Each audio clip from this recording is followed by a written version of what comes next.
Hi, it's Angeline here. We have a special help with Unity, Stamp, and Brutus Monroe design team, and today I'm going to show you how to do some soft no-line coloring on your card. So first, I've already stamped the barn wall Brutus Monroe background stamp on some Strathmore tone tan paper, and I'm grabbing the Blossomy Confections set with this huge birthday cake, and I'm grabbing the Memento Desert Sand ink for some light inking. This would be great for the soft no-line coloring on your card. So to achieve my soft no-line coloring, here I'm grabbing the Pastel Dreams watercolors by Prima marketing because the colors are so pastely and soft. This will help me achieve the look that I want. And I'm just spritzing some water into the pan and grabbing the colors directly from the pan itself with my water brush. And as you can see here, I'm just mixing colors as I go to create different shades of green. This will create shadows as well. And what's fun about watercolors is you can always mix colors to create new ones.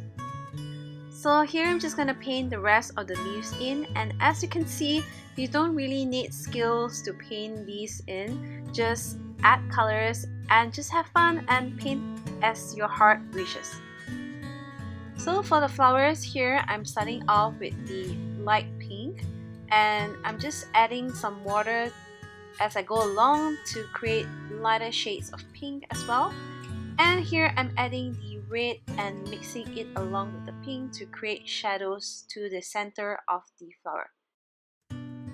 So another tip for coloring is how to identify the shadows and highlights, where to paint them. So just imagine a light is shining on top of your cake right now, and where the shadow will fall is usually like right in the middle of your flowers where the light does not reach, or at the bottom or inside of the tray. So just imagine a light shining down and you can always know where to add the shadows in. So I'm just gonna let the music play and paint along.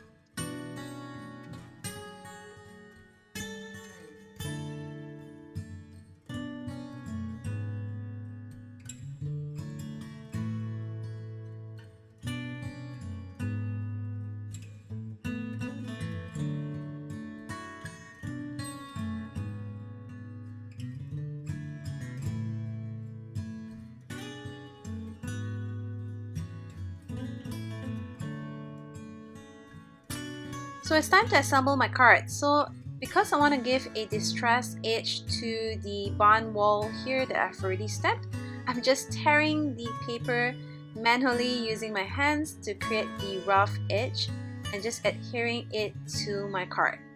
Next, I've already fussy cut the cake and I've also stamped the sentiment on some pattern paper, so I'm just adhering those down as well.